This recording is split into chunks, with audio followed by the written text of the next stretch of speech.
Daddy एउटा Jersey किनिदिनु न। ओ गजब कुरा छ र। एउटा जर्सी गाडी चाहिएको थियो हामीलाई।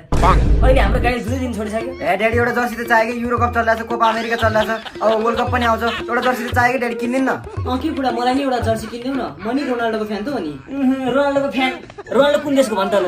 जापानको। थाहा छ तपाईको फुटबल। रोनाल्डो कहाँ जापानको? रोनाल्डो त बङ्गलादेशको हो नि। ए ड्याडी एउटा जर्सी चाहियो कि, सबै साथीहरूसँग जर्सी छ, एउटा जर्सी चाहियो ड्याडी, तपाईँ कति लोभी गरेर मलाई आज जर्सी चाहियो चाहियो चाहियो चाहियो।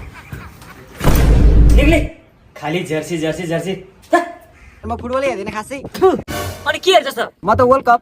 वर्ल्ड कप आउनु त अझ 2 वर्ष बाँकी छ त। होइन क्रिकेट वर्ल्ड कप। जा जर्सी ल्याएर मात्रै हामीसँग जा। बेजोत हुन्छ क्या हाम्रो, जा तपाईँ हेर्नु, जा जा जा।